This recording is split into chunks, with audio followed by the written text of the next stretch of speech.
पुणे विद्यापीठामध्ये पंतप्रधान मोदींविषयी आक्षेपार्ह भाषेत मजकूर लिहिल्याच्या निषेधार्थ अभाविपचं आंदोलन। मोदींविरोधात आक्षेपार्ह मजकूर लिहिल्याच्या निषेधार्थ भाजप आक्रमक।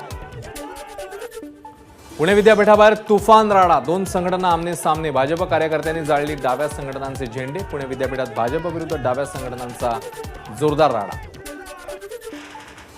मोदी मोदी घोषणा देत भाजपच्या कार्यकर्त्यांचं आंदोलन। भाजप आणि डाव्या संघटनांमध्ये विद्यापीठात जोरदार धक्काबुक्की। आंदोलकांना पोलिसांनी घेतलं ताब्यात। पुणे विद्यापीठातील वसतिगृहाच्या भिंतीवर मोदींबाबत आक्षेपार्ह मजकूर लिहिल्याप्रकरणी गुन्हा दाखल। सावित्रीबाई फुले पुणे विद्यापीठात भाजपचं आंदोलन। विद्यापीठात पंतप्रधान मोदी यांच्याबद्दल भिंतीवर आक्षेपार्ह मजकूर लिहिल्यानं भाजप आक्रमक। भाजपकडून पुणे विद्यापीठात आंदोलन। मंत्री उदय सामंत, संदीपान भुमरे सरकारतर्फे जरांगेंना पुन्हा भेटणार। काल धरलेल्या घडामोडींचा ड्राफ्ट जरांगेंना देणार। समाज उभा राहिला नसता तर लढा यशस्वी झाला नसता। जरांगे प्रामाणिकपणे लढले नसते तर समाज उभा राहिला नसता। हे यश समाजाचं आणि जरांगेंचं। बच्चू कडूंची प्रतिक्रिया। उपोषण मागे घेतल्याबद्दल उपमुख्यमंत्री फडणवीस यांनी मनोज जरांगेंचे मानले आभार। या प्रक्रियेत माजी न्यायमूर्ती सुनील शुक्रे आणि न्यायमूर्ती मारुती गायकवाड तसंच माझ्या सर्व सहकारी मंत्री आणि लोकप्रतिनिधींचेही आभार। फडणवीसांचं ट्विट। बीड जिल्ह्यात घडलेल्या घटना दुर्दैवी। अशा घटना निजामाच्या काळातही घडल्या नाहीत, जयदत्त क्षीरसागरांचं मत।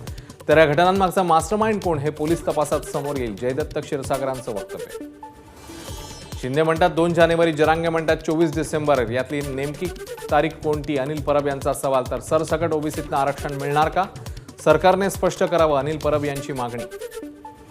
मनोज जरांगेंनी सरकारला दिलेली मुदतवाढ खूप जास्त, खासदार विनायक राऊतांची प्रतिक्रिया। तर मराठा आणि धनगर आरक्षणासाठी संसदेचं विशेष अधिवेशन बोलवावं आणि राष्ट्रपतींची भेट घेणार, विनायक राऊत यांची मागणी। जरांगेंनी उपोषण मागे घेतल्याचा आनंद, पण ते तहात हरले, ओबीसी नेते हरिभाऊ राठोड यांची प्रतिक्रिया। न्यायमूर्ती संदीप शिंदे समितीचं कार्यक्षेत्र संपूर्ण महाराष्ट्र करावं, मनोज जरांगेंच्या मागणीचं स्वागत। राष्ट्रीय ओबीसी महासंघाचे अध्यक्ष बबनराव तायवाडे यांची प्रतिक्रिया। उपोषण मागे घेतल्यानंतर मनोज जरांगेंवर छत्रपती संभाजीनगरमधील रुग्णालयात उपचार सुरू।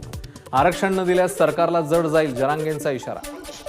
मुंबईच्या दहिसर परिसरात सकल मराठा समाजाचं एकदिवसीय लाक्षणिक उपोषण। मराठा समाजाला आरक्षण देण्याची मागणी।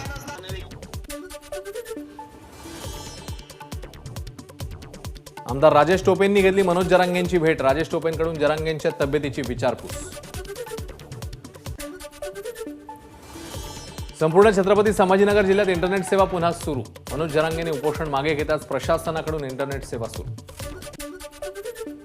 जालन्यामध्ये मध्यरात्री 12 वाजल्यापासून इंटरनेट सेवा पूर्ववत। गेल्या काही दिवसांपासून खबरदारी म्हणून इंटरनेट सेवा बंदीचा निर्णय होता लागू। बीड जिल्ह्यातील इंटरनेट सेवा सुरू। 3 दिवसांपासून बंद होती इंटरनेट सेवा। मराठा समाजाच्या आंदोलनानंतर इंटरनेट सेवा करण्यात आलेली बंद। मराठा आरक्षणाच्या मागणीसाठी सोलापुरात पदयात्रा। बोरमणी गावापासून जिल्हाधिकारी कार्यालयापर्यंत पदयात्रा। मराठा आरक्षणाच्या मागणीसाठी तुळजाभवानी मंदिराबाहेर मराठा समाजाची आरती। आरतीला मोठ्या संख्येने महिला उपस्थित। बीड जिल्ह्यामध्ये झालेली दगडफेक आणि जाळपोळीचे फोटो आणि व्हिडिओ पोलिसांना पाठवा, जिल्हा पोलीस अधीक्षकांचं नागरिकांना आवाहन। परभणी जिल्ह्यात कुणबी प्रमाणपत्र वाटपास सुरुवात। जिल्हाधिकारी रघुनाथ गावडे यांच्या हस्ते दोघांना प्रमाणपत्राचं वाटप। मराठा आरक्षणाच्या प्रश्नासाठी ज्येष्ठ सामाजिक कार्यकर्ते विनायकराव पाटील आक्रमक। कवठा गावात जिवंत समाधी घेण्यासाठी बसले खड्ड्यात। पोलिसांनी विनायक पाटील यांना घेतलं ताब्यात। कवठा गावात मोठा पोलीस बंदोबस्त। परभणी जिल्ह्यात आरक्षण मागणीसाठी 5 गावातल्या तरुणांची अर्धनग्न पदयात्रा। सरसकट कुणबी प्रमाणपत्र देण्याच्या मागणीसाठी अर्धनग्न पदयात्रा। मराठा आरक्षणाच्या मागणीसाठी जळगावात जलसमाधी आंदोलन। आरक्षण मिळेपर्यंत आंदोलनाचा पवित्रा कायम ठेवण्याचा आंदोलकांचा निर्धार। आरक्षण न मिळाल्यास पुढील काळात अरबी समुद्रात जलसमाधी आंदोलन करण्याचा इशारा।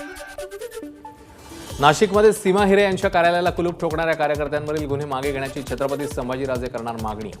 नाना बच्छाव यांना संभाजीराजेंचं फोनवरून आश्वासन। छत्रपती संभाजीराजे करणार राज्याचा दौरा। मराठा आरक्षणाच्या पार्श्वभूमीवर दौऱ्याचं आयोजन। मराठा आरक्षणासाठी उपोषण केलेल्यांची घेणार भेट।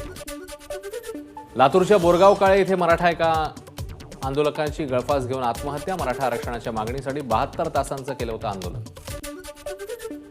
राष्ट्रवादी काँग्रेस पक्ष म्हणून संसदरत्न खासदार सुप्रिया सुळे, मोहम्मद फैजल आणि श्रीनिवास पाटील यांच्या विरोधात पिटिशन दाखल। कारवाई करण्याची मागणी। खासदार सुनील तटकरे यांची प्रतिक्रिया।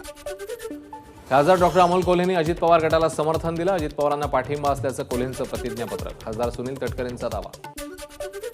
शपथविधीच्या दुसऱ्याच दिवशी शरद पवारांसोबत असल्याचं जाहीर केलंय. निवडणूक आयोगाला लिहिलेल्या प्रतिज्ञापत्रातही ते नमूद. डॉक्टर कोल्हेंचं सुनील तटकरे यांना प्रत्युत्तर. शरद पवार 16 नोव्हेंबर रोजी माढा लोकसभा मतदारसंघातल्या कापसेवाडीत शेतकरी मेळाव्याला उपस्थित राहणार. शेतकऱ्यांनी वायबी चव्हाण सेंटर येथे शरद पवारांना भेटून केली होती इच्छा व्यक्त. स्वाभिमानी शेतकरी संघटनेचे नेते राजू शेट्टींच्या आक्रोश पदयात्रेला पुन्हा सुरुवात. जरांगे पाटलांच्या आंदोलनामुळे आक्रोश यात्रा केली होती स्थगित. जळगावात काँग्रेस आणि राष्ट्रवादी आमने सामने. राष्ट्रवादीचे नेते एकनाथ खडसेंचा रावेर लोकसभेच्या जागेवर दावा, तर इंडिया आघाडीच्या बैठकीत होईल त्यानुसार रावेरची जागा काँग्रेसलाच मिळणार. काँग्रेस उपाध्यक्ष डॉक्टर उल्हास पाटील यांचं प्रत्युत्तर. जळगावात संतप्त कोळी समाज बांधवांचा प्रांत अधिकाऱ्यांना घेराव.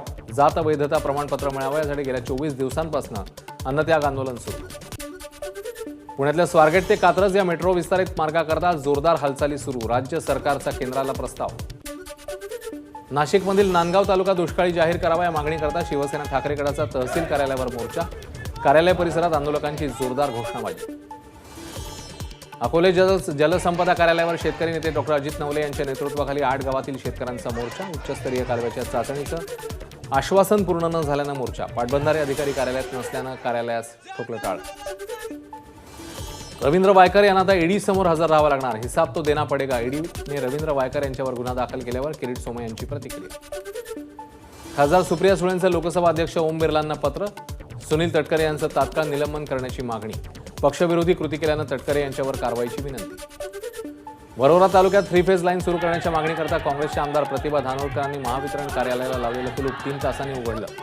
वीज पुरवठा सुरळीत करण्याचं महावितरणचं आश्वासन, तर धानोरकरांकडून अधिकाऱ्यांना 2 दिवसाचं अल्टिमेटम. रोहित पवारांची संघर्ष यात्रा दिवाळीनंतर पुन्हा सुरू होणार. नांदेड दुर्घटनेत मृत्यू झालेल्यांच्या तसंच आत्महत्याग्रस्त शेतकऱ्यांच्या घरी भेट देणार. पुण्यातील चांदणी चौकाजवळ असलेल्या वेदभवन परिसरातील नागरिकांचं आंदोलन. हजारो रहिवाशांचा सुरक्षित रस्त्याच्या मागणीकरता मोर्चा. नंदुरबार जिल्ह्यातील राष्ट्रीय आरोग्य अभियान अंतर्गत कर्मचाऱ्यांचं बेमुदत धरणं आंदोलन सुरू. कंत्राटी अधिकारी आणि कर्मचाऱ्यांना सरकारने कायम करावं, आंदोलनकर्त्यांची मागणी. कोकण किनारपट्टीवर किलर व्हेलचं पहिल्यांदाच दर्शन. सिंधुदुर्ग जिल्ह्यातल्या वेंगुर्ल्याच्या निवतीसमोरील समुद्रात किलर व्हेल समूहाने फिरत असताना मच्छीमारांच्या आलं निदर्शनास. नांदेडमध्ये एसएफआय संघटनेची तीव्र निदर्शनं. पुणे विद्यापीठात एसएफआयच्या विद्यार्थ्यांवर हल्ला करणाऱ्यांना अटक करण्याची मागणी. जिल्हाधिकाऱ्यांमार्फत मुख्यमंत्र्यांना दिलं निवेदन. ऐतिहासिक दुर्गाडी किल्ल्याचं बनावट कागदपत्र तयार करून एकाने केली जागा नावावर. ठाणे जिल्हाधिकाऱ्यांना दिलं होतं निवेदन. कल्याणमधली धक्कादायक घटना. तर सुयश शिर्के नामक व्यक्तीवर फसवणुकीचा गुन्हा दाखल. पुण्यामध्ये एनआयएकडनं आणखी एका दहशतवाद्याला अटक. जुलै महिन्यात कोथरूडमधनं 2 दहशतवाद्यांना झालेली अटक. ड्रग्ज माफिया ललित पाटीलकडनं आणखी 5 किलो सोनं जप्त. ड्रग्ज विक्रीतनं मिळालेल्या पैशातनं ललितने सोनं विकत घेतल्याची माहिती. ललित आणि त्याच्या टोळीवर मकोका अंतर्गत कारवाई. मुंबई विद्यापीठाच्या बीकॉम 5व्या सत्राचा पेपर फुटला. परीक्षेच्या 1 तास आधीच विद्यार्थ्यांच्या मोबाईलवर प्रश्नपत्रिका, तर पेपर फुटलेला नाही, मुंबई विद्यापीठाचा दावा.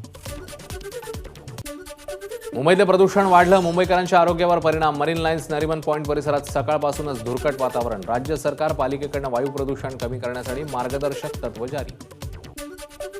मुंबईत हिवाळ्यात शेकोटी पेटवण्यावर बंदी. प्रदूषण रोखण्यासाठी मुंबई महापालिकेचा निर्णय. विमानाप्रमाणे खासगी बसेसमध्ये सुरक्षिततेच्या सूचना दिल्या जाणार. परिवहन विभागाचा महत्त्वाचा निर्णय. अवकाशातही रंगणार दीपोत्सव. नोव्हेंबरमध्ये गुरु आणि पृथ्वी येणार जवळ, तर चंद्राची शुक्र, शनी आणि बुध ग्रहांची युती होणार. तुकडोजी महाराजांच्या 55व्या पुण्यतिथी महोत्सवानिमित्ताने अमरावतीच्या मोझरी गावात पालखीचं आयोजन. आमदार यशोमती ठाकूर यांनी महिला भक्तांसह धरला फुगडीचा फेर. नवी मुंबई बाजार समितीत कोकणात हापूस आंब्याची पेटी दाखल. दरवर्षी डिसेंबरमध्ये हापूस आंब्याची पेटी एपीएमसीत येत असते. एबीपी माझा, उघडा डोळे बघा नीट.